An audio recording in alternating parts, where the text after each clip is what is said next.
Hello guys, कैसे आप सभी लोग बुक ऑफ स्पर के एक और एपिसोड के साथ हाजिर हो। तो जैसा कि लास्ट एपिसोड में हम सभी ने देखा था, एम्पायर अपनी सेकंड सन से कहता है मैं एक राज की बताओ, अगर तुम्हें थ्रोन को हासिल करना है तो फिर तुम्हें दो तरीकों से इसे हासिल कर सकते हो। एक तो एम्पायर के ऑर्डर से तुम नया एम्पायर बन सकते हो और दूसरा है वार करके। अगर तुम जंग में जीत जाते हो तो फिर तुम खुद को ही नया एम्पायर घोषित कर सकते हो। तो फिर एम्पायर अपनी गद्दी की तरफ इशारा करते हुए कहता है अगर तुम्हें एम्पायर बनना है तो फिर मैं तो अपनी मर्जी से तुम्हें एम्पायर नहीं बनाऊंगा, तुम्हें मेरे साथ युद्ध करना होगा। फिर ये बात सुन के सेकंड पीस गुस्सा हो जाती है और फिर कहता है ठीक है, ऐसे में मैं और क्या कर सकता हूँ, ठीक है मैं आज इस गद्दी का फैसला करूंगा। तो फिर सेकंड पीस जोश से कहता है पिता और पुत्र के बीच ऐसी घातक लड़ाई के लिए मुझे दोष न दे। अपने सभी सैनिकों से कहता है यहाँ पर कोई भी नहीं बचना चाहिए, सभी को मार डालो, उसके बाद मैं थ्रोन हासिल करके पीएल ऑर्डरों को खुद तैयार करूंगा। जाओ जाकर वहाँ पर सभी के सभी सैनिकों को मार डालो। ये कहने के बाद सेकंड प्रिंस के 30,000 आर्मी एम्पायर के आर्मी को मारने के लिए आगे बढ़ता है। जो देख के हमारी प्यारी प्रिंसेस कहता है पिताजी आप सावधान रहिए।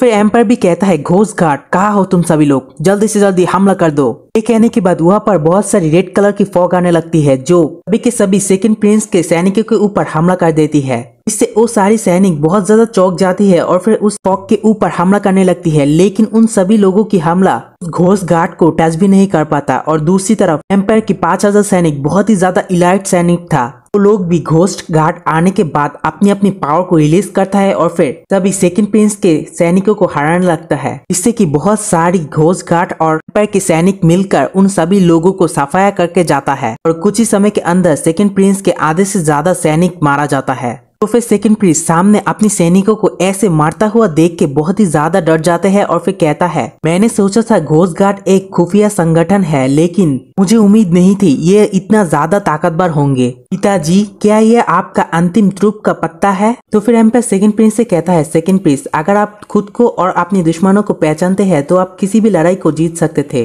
और आपके पिता के ट्रूप के पत्ते को जाने बगैर ड्रॉ करना सच में बहुत ज्यादा कठिन है। अफसोस इतने साल होने के बावजूद आप अपनी इस समस्या की समाधान नहीं कर पाए। फिर दूसरी तरफ सेकंड प्रिंस के एक सैनिक आकर कहता है महामहिम लेकिन यंग मास्टर वो घोट राक्षस बहुत ही ज्यादा शक्तिशाली है और हम लोग उनसे लड़ नहीं पा रहे हैं, हम इसे लंबे समय तक नहीं खींच सकते, चलो पीछे हट जाते हैं। तो फिर सेकंड प्रिंस डर डरते हुए कहता है ठीक है चलो पीछे हट जाते हैं। जो देख के एम्पायर के सैनिक को कहता है एम्पायर क्या हम लोग इसके पीछा करें? तो फिर एम्पायर कहता है कोई बात नहीं, उन लोगों को जाने दो। तो फिर सेकंड प्रिंस और उसके सैनिक जख्मी हालत में वहां से जा रहा था, तभी सामने देख के बहुत ज्यादा चौंक जाते हैं क्योंकि सामने फर्स्ट प्रिंस और थर्ड प्रिंस होता है जो कि अपनी अपनी आर्मी को लेकर वहां पर आया था। तो फिर सेकंड प्रिंस फर्स्ट प्रिंस और थर्ड प्रिंस से कहता है क्या तुम लोग सच में मुझे मारने के लिए यहाँ पर घाट लगा रहे हो? तो फिर फर्स्ट प्रिंस कहता है सेकंड प्रिंस क्या तुम सच में यहाँ पर विद्रोह और देशद्रोही करने की साहस किया है? वहाँ पर फादर और यर्निंग कैसे है? तुम्हें इतना निर्दयी होकर उन्हें चोट पहुंचाना नहीं चाहिए था। तो फिर सेकंड प्रिंस फर्स्ट प्रिंस से कहता है सुअर दिमाग वाले व्यक्ति जो कि लोग कहते हैं तुम सच में वही हो,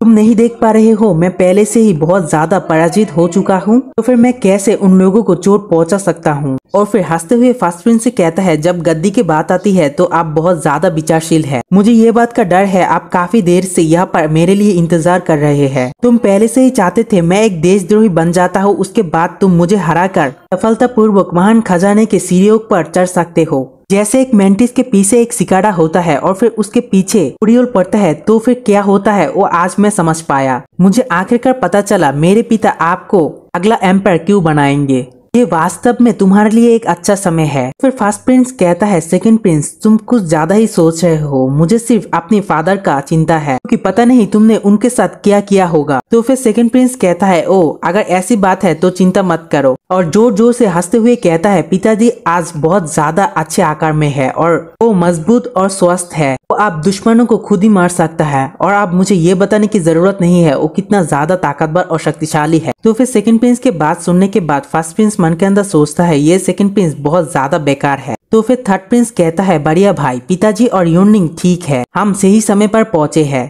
तो फिर फर्स्ट प्रिंस कहता है अच्छा हाँ भगवान मेरे पिताजी को अच्छा और स्वस्थ रहने की आशीर्वाद दे। और फिर सेकंड प्रिंस से कहता है सेकंड प्रिंस आज तुमने विद्रोही किया है जो कि बहुत ही ज्यादा जघन्य अपराध है, तुम अब आत्मसमर्पण क्यों नहीं कर देते? अब अपने पिता के सामने अपनी अपराध स्वीकार करने के लिए मेरे साथ क्यों नहीं चलते?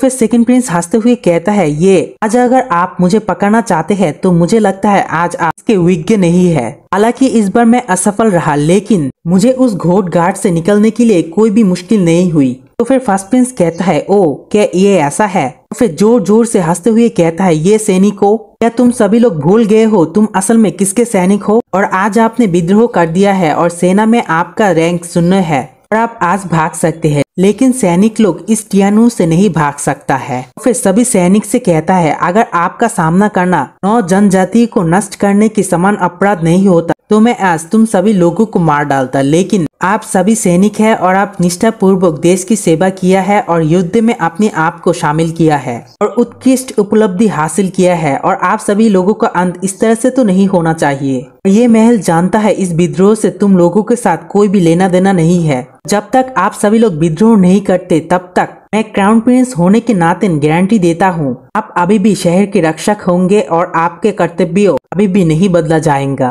तो फिर ये सारी बात सुनने के बाद सेकंड प्रिंस बहुत ज्यादा गुस्सा हो जाती है और फिर क्राउन प्रिंस के ऊपर हमला करते हुए कहता है, तुमने मेरे सैनिकों को मेरे ऊपर भड़का दिया है, तुम्हारी तो आज खैर नहीं, आज तुम्हें मैं ही खत्म कर दूंगा। लेकिन फर्स्ट प्रिंस भी अपने शॉट को निकलते हुए सेकंड प्रिंस की ब्लो को रोकने लगता है, इससे कि वहाँ पर बहुत ही ज्यादा फेयर फाइट होने लगती है। लेकिन फर्स्ट प्रिंस बहुत ज्यादा ताकतवर होती है और सेकंड प्रिंस को दूर की ओर झड़क देता है। इससे सेकंड प्रिंस दूर जाकर गिरता है और वहाँ पर ही हार जाता है। तो फिर फर्स्ट प्रिंस आगे आते हुए सेकंड प्रिंस से कहता है, तुम एक कृषक के रूप में खेती करने वाले यंत्रों को लेकर लड़ रहे हो, जिसके लिए अत्यधिक पत्थर और अमृत कुछ भी नहीं है। और फिर सभी सैनिकों से कहता है, अब जब तुम्हारी ये पराजित सेनापति है तो फिर तुम्हें और क्या ही दे सकते हैं।